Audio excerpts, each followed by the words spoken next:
शुक्लाम्बरधरं विष्णुं शशिवर्णं चतुर्भुजं प्रसन्नवदनं ध्यायेत् सर्वविघ्नोपशान्तये।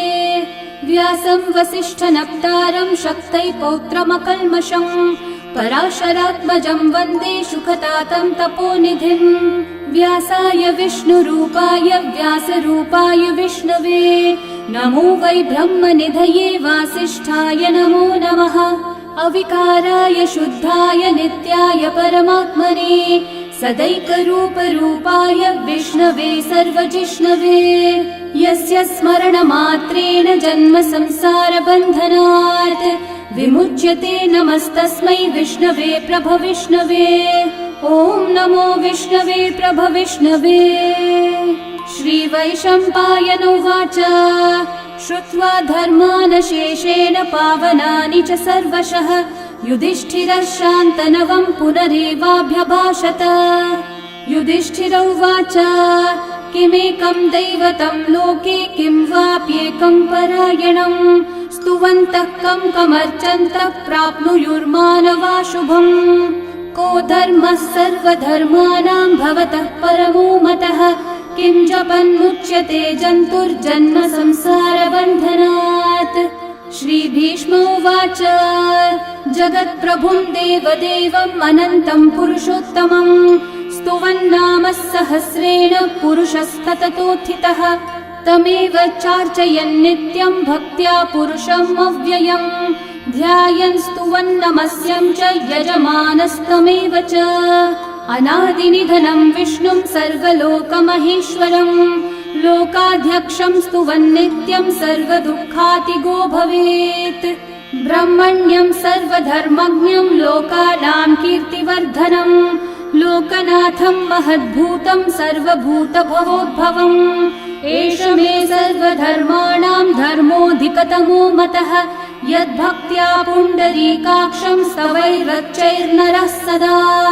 परमं यो महत्तेजः परमं यो महत्तपः परमं यो महद्ब्रह्म परमं यः परायणम्। पवित्राणां पवित्रं यो मङ्गलानां च मङ्गलम् देवतं देवतानां च भूतानां यो व्ययः पिता यतः सर्वाणि भूतानि भवन्त्यादियुगागमे यस्मिंश्च प्रलयं यान्ति पुनरेव युगक्षये तस्य लोकप्रधानस्य जगन्नाथस्य भूपते विष्णोर्नाम सहस्रं मे शृणु पापभयापहम्। यानि नामानि गौणानि विख्यातानि महात्मनः ऋषिभिः परिगीतानि तानि वक्ष्यामि भूतये। ऋषिर्नाम्नां सहस्रस्य वेदव्यासो महामुनिः छन्दोऽनुष्ठुप् तथा देवो भगवान् देवकीसुतः अमृतांशोद्भवो बीजं शक्तिर्देवकी नन्दनः त्रिसामा हृदयं तस्य शान्त्यर्थे विनियुज्यते। विष्णुं जिष्णुं महाविष्णुं प्रभविष्णुं महेश्वरम् अनेकरूपदैत्यान्तं नमामि पुरुषोत्तमम्। अस्य श्रीविष्णोर्दिव्यसहस्रनामस्तोत्रमहामन्त्रस्य श्रीवेदव्यासो भगवान् ऋषिः अनुष्ठुप्छन्दः श्रीमहाविष्णुः परमात्मा श्रीमन्नारायणो देवता अमृतांशोद्भवो भानुरिति बीजम् देवकी नन्दनसृष्टेति शक्तिः उद्भवक्षोभणो देव इति परमो मन्त्रः शङ्खबृन्नन्दकी चक्रीति कीलकम् शार्ङ्गधन्वा गदाधर इति अस्त्रम् रथाङ्गपाणिरक्षोभ्य इति नेत्रम् त्रिसामा सामगः सामेति कवचम् आनन्दम् परब्रह्मेति योनिः ऋतुः सुदर्शनः काल इति दिग्बन्धः श्रीविश्वरूप इति ध्यानम् श्रीमहाविष्णुः प्रीत्यर्थे सहस्रनाम जपे विनियोगः।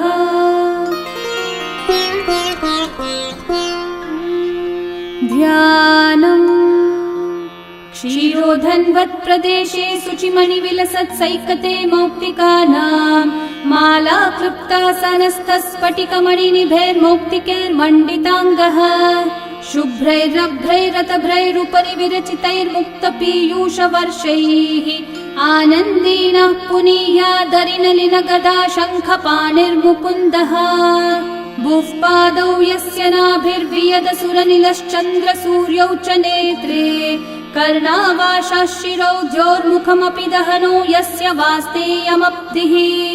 अन्तस्थं यस्य विश्वं सुरनरखगो भोगि गन्धर्वदैत्यैः चित्रं रम्यते त्रिभुवन विपुषं विष्णुमीशं नमामि। ॐ नमो भगवते वासुदेवाय। शान्ताकारं भुजगशयनं पद्मनाभं सुरेशं विश्वाधारं गगनसदृशं मेघवर्णं शुभाङ्गं लक्ष्मीकान्तं कमलनयनं योगिहृद्ध्यानगम्यं वन्दे विष्णुं भवभयहरं सर्वलोकैकनाथम् मेघश्यामं पीतकौशेयवासं श्रीवत्साङ्कं कौस्तुभोद्भासिताङ्गं पुण्योपेतं पुण्डरीकायताक्षं विष्णुं वन्दे सर्वलोकैकनाथम् नमः समस्तभूतानामादिभूताय भूभृते अनेकरूपरूपाय विष्णवे प्रभविष्णवे सशङ्खचक्रं सकिरीटकुण्डलं सपीतवस्त्रं सरसीरुहेक्षणं सहारवक्षस्थलशोभिकौस्तुभं नमामि विष्णुं शिरसा चतुर्भुजम् छायायां पारिजातस्य हेमसिंहासनोपरि आसीनमम्बुदश्याममायताक्षम् अलङ्कृतम् चन्द्राननं चतुर्बाहुं श्रीवत्साङ्कितवक्षसं रुक्मिणी सत्यभामाभ्यां सहितं कृष्णमाश्रये। ॐ विश्वं विष्णुर्वषट्कारो भूतभव्यभवत्प्रभुः भूतकृद्भूतभृद्भावो भूतात्मा भूतभावनः भूतात्मा परमात्मा च मुक्तानां परमागतिः अव्ययः पुरुषः साक्षी क्षेत्रज्ञोऽक्षर एव च योगो योगविदां नेता प्रधानः पुरुषेश्वरः नारसिंहः वपुः श्रीमान् केशवः पुरुषोत्तमः सर्वः शर्वः शिवस्थानोर्भूतादिर्निधिरव्ययः सम्भवो भावनो भर्ता प्रभवः प्रभुरीश्वरः स्वयंभू शम्भुरादित्यः पुष्कराक्षो महास्वनः अनादिनिधनो धाता विधाता धातुरुत्तमः अप्रमेयो ऋषिकेशः पद्मनाभोऽमरः प्रभुः विश्वकर्मा मनुस्त्वष्टा स्थविष्ठस्थविरो ध्रुवः अग्राह्यः शाश्वतः कृष्णो लोहिताक्षः प्रतर्दनः प्रभुतस्त्रिककुब्धामः पवित्रं मङ्गलं परम् ईशानः प्राणदः प्राणो ज्येष्ठः श्रेष्ठः प्रजापतिः हिरण्यगर्भो भूगर्भो माधवो मधुसूदनः ईश्वरो विक्रमी धन्वी मेधावी विक्रमक्रमः अनुत्तमो दुराधर्षः कृतज्ञः कृतिरात्मवान् सुरेशः शरणं शर्म विश्वरेतः प्रजाभवः अहः संवत्सरो व्याळः प्रत्ययः सर्वदर्शनः अजः सर्वेश्वरः सिद्धिः सिद्धि सर्वादिरच्युतः वृषा कपिरमेयात्मा सर्वयोगविनिःसृतः वसुर्वसुमना सत्यः समात्मा संवितः समः अमोघः पुण्डरीकाक्षो वृषकर्मा वृषाकृतिः रुद्रो बहुशिरा बभ्रुर्विश्वयोनिःशुचिश्रवाः अमृतः शाश्वतस्थाणुर्वरारोहो महातपाः सर्वगः सर्वविद्भानुः विश्वक्सेनो जनार्दनः वेदो वेदविदव्यङ्गो वेदाङ्गो वेदवित्कविः लोकाध्यक्षः सुराध्यक्षो धर्माध्यक्षः कृताकृतः चतुरात्मा चतुर्व्यूहश्चतुर्दंष्ट्रश्चतुर्भुजः भ्राजिष्णुर्भोजनं भोक्ता सहिष्णुर्जगदादिजः अनघो विजयो जेता विश्वयोनिः पुनर्वसुः उपेन्द्रो वामनः प्रांशुरमोघः शुचिरूर्चितः अतीन्द्रः सङ्ग्रहः सर्गो धृतात्मा नियमो यमः वेद्यो वैद्यः सदा योगी वीरः माधवो मधुः अतीन्द्रियो महामायो महोत्साहो महाबलः महाबुद्धिर्महावीर्यो महाशक्तिर्महाद्युतिः अनिर्देश्य वपुः श्रीमान् अमेयात्मा महाधृतक् महेश्वासो महीभर्ता श्रीनिवासः सतां गतिः अनिरुद्धः सुरानन्दो गोविन्दो गोविदाम्पतिः मरीचिर्दमनोहंसः सुपर्णो भुजगोत्तमः हिरण्यनाभः सुतपः पद्मनाभः प्रजापतिः अमृत्युः सर्वदृक्सिंहः सन्धाता सन्धिमान् स्थिरः अजो दुर्मशनः शास्ता विश्रुतात्मा सुरारिः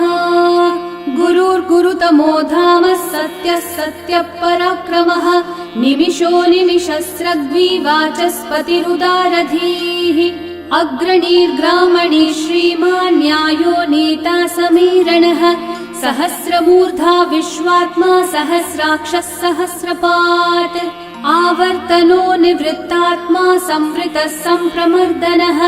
अहः संवर्तको वह्निरनिलो धरणीधरः सुप्रसादः प्रसन्नात्मा विश्वदृग्विश्वभुग्विभुः सत्कर्ता सत्कृतः साधुर्जन्मुर्नारायणो नरः असंख्येयो प्रमेयात्मा विशिष्टः शिष्टकृच्छुचिः सिद्धार्थः सिद्धसङ्कल्पः सिद्धिदः सिद्धिसाधनः वृषाही वृषभो विष्णुर्वृषपर्वा वृषोदरः वर्धनो वर्धमानश्च विविक्तः श्रुतिसागरः सुभुजो दुर्धरो वाग्मी महेन्द्रो वसुदो वसुः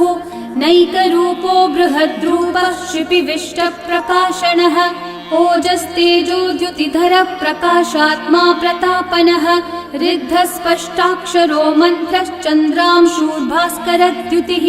अमृतांशूद्भवो भानुः सुरेश्वरः औषधं जगतः सेतुः सत्यधर्मः पराक्रमः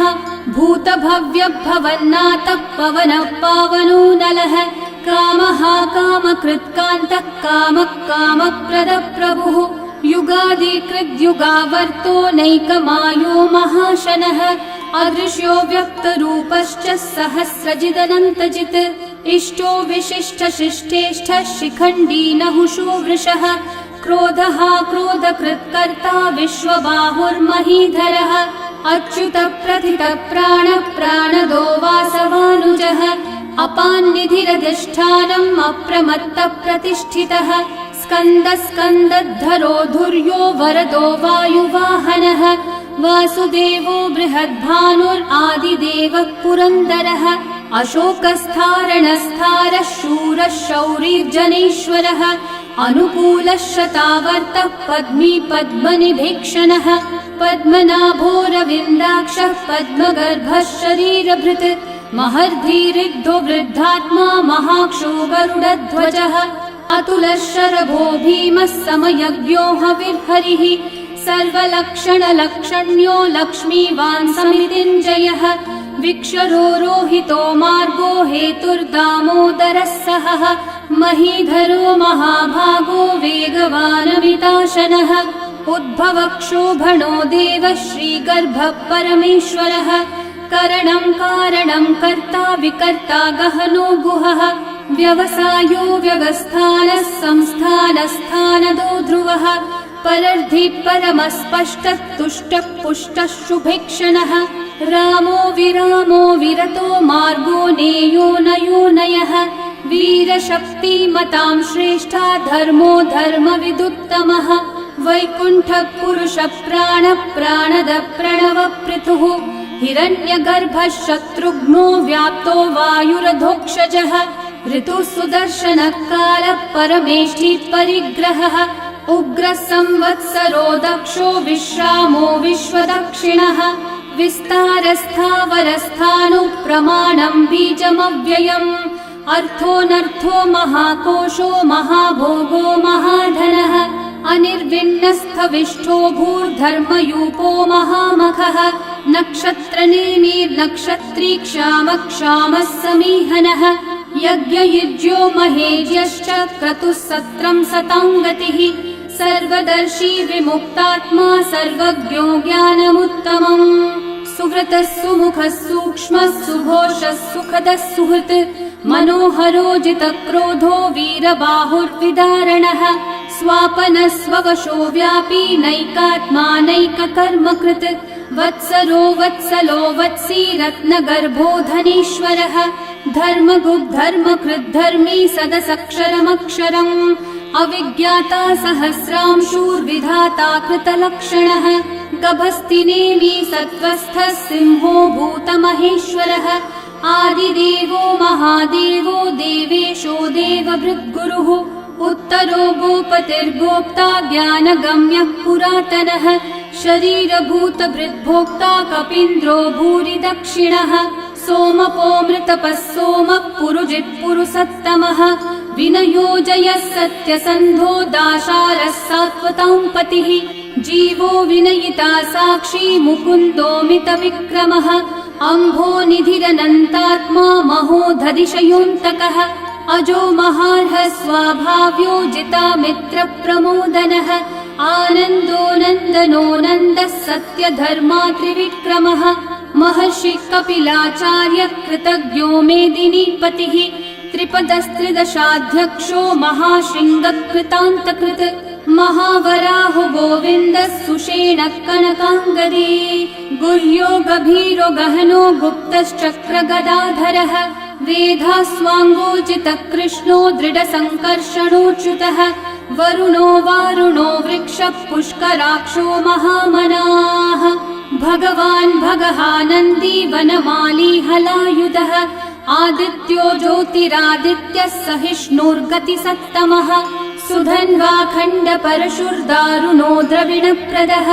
दिवस्पृक् सर्वदृग्व्यासो वाचस्पतिरयो निजः त्रिसामासामगः सामन्निर्वाणम् भेषजम्भिषक् सन्न्यासकृच्छमः शान्तो निष्ठा शान्तिपरायणम् शुभाङ्गः शान्तिदः सृष्टा कुमुदः कुवलेशयः गोहितो गोपतिर्गोप्ता वृषभाक्षो वृषप्रियः अनिवर्ती निवृत्तात्मा संक्षेप्ताक्षेमकृच्छिवः श्रीवत्सवक्षा श्रीवासः श्रीपतिः श्रीमतांवरः श्रीधः श्रीशः श्रीनिवासः श्रीनिधिः श्रीविभावनः श्रीधरः श्रीकरः श्रेयः श्रीमान् लोकत्रयाश्रयः स्वक्षः स्वङ्गः शतानन्दो नन्दिर्ज्योतिर्गणेश्वरः विजितात्मा विधेयात्मा सत्कीर्तिश्चिन्न संशयः उदीर्णः सर्वतश्चक्षुरनीशः शाश्वतस्थिरः भूषयो भूषणो भूतिर्विशोकः शोकनाशनः अर्चिष्मान् अर्चितः कुम्भो विशुद्धात्मा विशोधनः अनिरुद्धो प्रतिरथ प्रद्युम्नोमितविक्रमः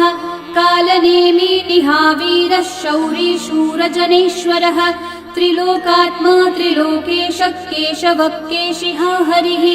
कामदेवः कामपालः कामिकान्तः कृतागमः अनिर्देश्य वपुर्विष्णु वीरोऽनन्तो धनञ्जयः ब्रह्मण्यो ब्रह्मकृद् ब्रह्मा ब्रह्म ब्रह्मविवर्धनः ब्रह्मविद् ब्राह्मणो ब्रह्मी ब्रह्मज्ञो ब्राह्मणप्रियः महाकर्मो महाकर्मा महातेजा महोरगः महाक्रतुर्महायज्वा महायज्ञो महाहविः स्तव्यस्तव प्रियस्तोत्रम् स्तुतिस्तोतारणप्रियः पूर्णपूरयिता पुण्यकीर्तिरणामयः मनोजवस्तीर्थकरो वसुरेता वसुप्रदः वसुप्रदो वासुदेवो वसुर्वसुमनाहविः सद्गति सत्कृति सत्ता सद्भूति सत्परायणः शूरसेनो यदुश्रेष्ठः सन्निवासः सुयामुनः भूता वासो वासुदेवः सर्वासु निलयो नलः दर्पः दर्पदो दृप्तो दुर्धरोऽथा पराजितः विश्वमूर्तिर्महामूर्तिर्दीप्तमूर्तिरमूर्तिमान् अनेकमूर्तिरव्यक्तः शतमूर्तिः शताननः एकोनैकः स वः किं यतत्पदमनुत्तमम् लोकबन्धुर्लोकनाथो माधवो भक्तवत्सलः सुवर्णवर्णो हेमाङ्गो वराङ्गश्चन्दनाङ्गदे वीरः विषमः शून्यो घृताशीरशलश्चलः अमानीमानदो मान्यो लोकस्वामी त्रिलोकधृक् सुमेधा मेधजो धन्यः सत्यमेधाधराधरः तेजो वृषो द्युतिधरः सर्वशस्त्रभृताम्बरः प्रग्रहो निग्रहो व्यग्रो नैकः शृङ्गो गदाग्रजः चतुर्मूर्तिश्चतुर्बाहुश्चतुर्व्यूहश्चतुर्गतिः चतुरात्मा चतुर्भावश्चतुर्वेदविदेकपात् समावर्तो निर्वृत्तात्मा दुर्जयो दुरतिक्रमः दुर्लभो दुर्गमो दुर्गो दुरावासो दुरारिहा शुभांगो लोकसारंगः सुतन्तुस्तन्तुवर्धनः इन्द्रकर्मा महाकर्मा कृतकर्मा कृतागमः उद्भवः सुन्दर सुन्दो रत्ननाभः सुलोचनः अर्को वाजः सनः शृङ्गी जयन्तः सर्वविजयी सुवर्णबिन्दु रक्षोभ्यः सर्ववागीश्वरेश्वरः महाहृदो महागर्तो महाभूतो महानिधिः कुमुदः कुन्दरः कुन्दः पर्जन्यः पावनो निलः अमृताशो मृतवपुः सर्वज्ञः सर्वतोमुखः सुलभः सुव्रतः सिद्धः शत्रुजिच्छत्रुतापनः न्यग्रोधोदम्बरोऽश्वत्थः चाणूरान्ध्रनिषूदनः सहस्रार्चिः सप्तजिह्वा सप्तैधा सप्तवाहनः अमूर्तिरनघोचिन्त्यो भयकृद्भयनाशनः अनुर्बृहत्कृशस्थूलो गुणवृन्निर्गुणो महान् अधृतः स्वधृतः स्वास्य प्राग्वंशो वंशवर्धनः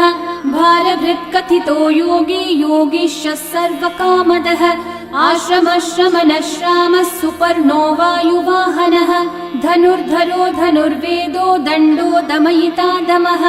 अपराजितः सर्वसहो नियन्ता नियमो यमः सत्त्ववान् सात्विकः सत्यः सत्यधर्मपरायणः अभिप्राय प्रियार्होर्ह प्रियकृत्प्रीतिवर्धनः विहाय स गतिर्ज्योतिः सुरचिर्हुतभुक् विभुः रविर्विरोचनः सूर्यः सविता रविलोचनः अनन्तो हुतभुग्भोक्ता सुखदो नैकजोऽग्रजः अनिर्विण्णः सदा मर्षि लोकाधिष्ठानमद्भुतः सनात् सनातनतमः कपिलः कपिरव्ययः स्वस्तिदः स्वस्तिकृत् स्वस्ति स्वस्ति भुक् स्वस्ति दक्षिणः अरौद्रः कुण्डली चक्री विक्रम यूर्जितशासनः शब्दातिगः शब्दसः शिशिरः शर्वरीकरः अक्रूरः पेशलो दक्षो दक्षिणः क्षमिनाम्बरः विद्वत्तमो वीतभयः पुण्यश्रवणकीर्तनः उत्तारणो दुष्कृतिः पुण्यो दुःस्वप्ननाशनः वीरः रक्षणः सन्तो जीवनः पर्यवस्थितः अनन्तरूपोऽनन्तः श्रीर्जितमन्युर्भयापहः चतुर्रश्रो गभीरात्मा विदिशो व्यादिशो दिशः अनादिर्भूर्भुवो लक्ष्मी सुवीरो रुचिराङ्गदः जननो जनजन्मादि भीमो भीमपराक्रमः आधारनिलयो धाता पुष्पहासप्रजागरः ऊर्ध्वगः सत्पथाचारः प्राणदः प्रणवप्पणः प्रमाणं प्राणनिलयं प्राणभृत् प्राणजीवनः तत्त्वं तत्त्वविदेकात्मा जन्म मृत्युजरातिगः भूर्भुवः स्वस्तरुस्तारः सविता प्रपितामहः यज्ञो यज्ञपतिर्यज्वा यज्ञाङ्गो यज्ञवाहनः यज्ञभृद्यज्ञभृद्यज्ञी यज्ञभुग्यज्ञसाधनः यज्ञातकृद्यज्ञगुह्यामन्नमन्नादयेव च आत्मयोनिः स्वयं जातो वैखानः सामगायनः देवकीनन्दनः सृष्टा शितीशः पापनाशनः शङ्खबृन्नन्दकी चक्री शार्ङ्गधन्वा गदाधरः रथाङ्गपाणिरक्षोभ्यः सर्वप्रहरणायुधः सर्वप्रहरणायुध ॐ नम इति वनमाली गदी शार्ङ्गी शङ्खी चक्री च नन्दकी श्रीमान्नारायणो विष्णुर्वासुदेवोऽभिरक्षतु वनमाली गदी शार्ङ्गी शङ्खी चक्री च नन्दकी श्रीमान्नारायणो विष्णुर्वासुदेवोऽभिरक्षतु वनमाली गदी शार्ङ्गी शङ्खी चक्री च नन्दकी श्रीमान्नारायणो विष्णुर्वासुदेवोऽभिरक्षतु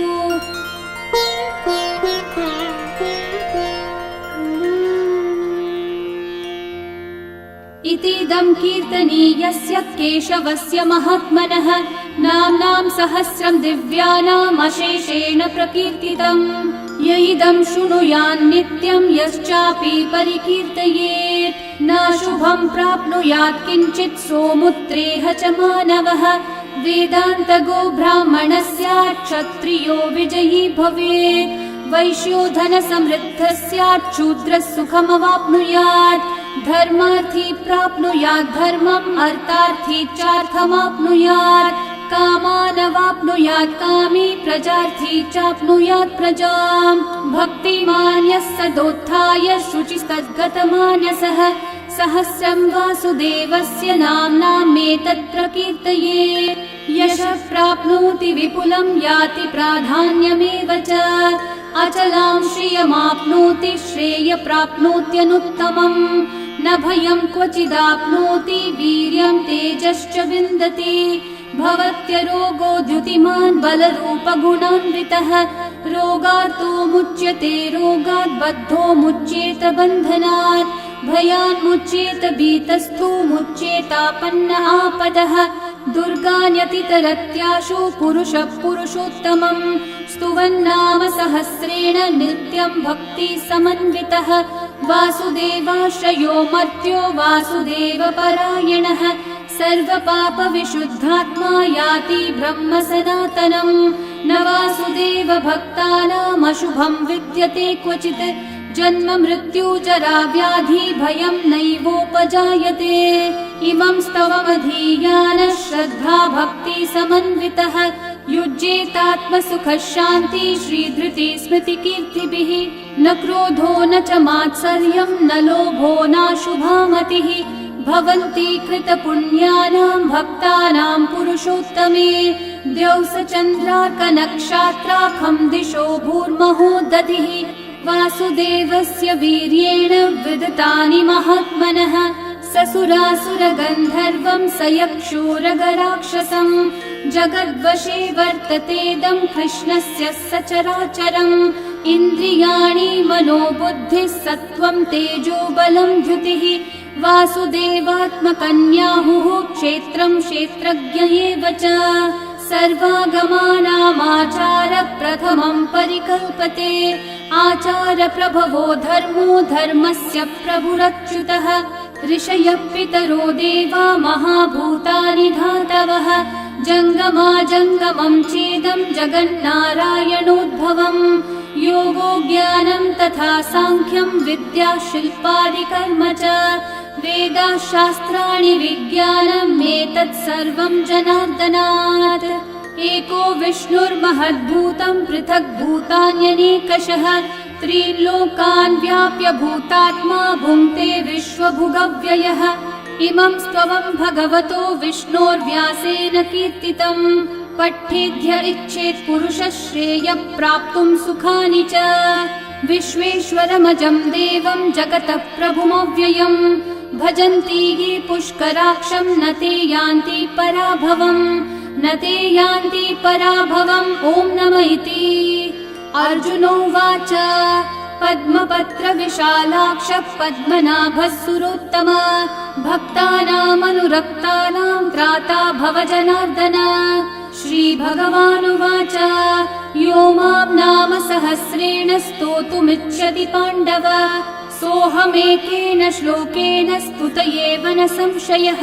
स्तुत एव न संशय ॐ नमः इति व्यास उवाच वासनाद् वासुदेवस्य वासितं भुवनत्रयम् सर्वभूतनिवासोऽसि वासुदेव नमोऽस्तु ते श्रीवासुदेव नमोऽस्तु ॐ नमः इति पार्वत्योवाच केनोपायेन लघुना विष्णोर्नाम सहस्रकम् पठ्यते पण्डितेर्नित्यं श्रोतुमिच्छाम्यहं प्रभो ईश्वरोवाच श्रीराम राम रामेति रमे रामे मनोरमे सहस्रनाम तत्तुल्यं राम नाम वरानने श्रीराम राम रामेति रमे रामे मनोरमे सहस्रनाम तत्तुल्यं राम नाम वरानने श्रीराम राम रामेति रमे रामे मनोरमे सहस्रनाम तत्तुल्यं राम नाम वरानने श्रीराम नाम वरानन ॐ नमः इति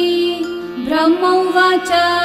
नमोऽस्त्वनन्ताय सहस्रमूर्तये सहस्रपादाक्षि शिरोरुबाहवे सहस्रनाम्ने पुरुषाय शाश्वते सहस्रकोटियुगधारिणे नमः। सहस्रकोटियुगधारिण ॐ नम इति। सञ्जय उवाच यत्र योगेश्वर कृष्णो यत्र पार्थो धनुर्धरः तत्र श्रीर्विजयो भूतिर्ध्रुवा नीतिर्मतिर्मम। श्रीभगवानुवाच अनन्याश्चिन्तयन्तो मा ये जनाः पर्युपासते तेषां नित्याभियुक्तानां योगक्षेमं वहाम्यहम्। परित्राणाय साधूनां विनाशाय च दुष्कृतां धर्म संस्थापनार्थाय सम्भवामि युगे युगे। आर्ता विषण्णा शिथिलाश्च भीता घोरेषु च व्याधिषु वर्तमानाः संकीर्त्य नारायण शब्दमात्रं विमुक्तदुःखा सुखिनो भवन्तु। कायेन वाचा मनसैन्द्रियैर्वा बुद्ध्यात्मना वा प्रकृते स्वभावात् करोमि यद्यत् सकलं परस्मै नारायणायेति समर्पयामि। श्री विष्णु सहस्रनाम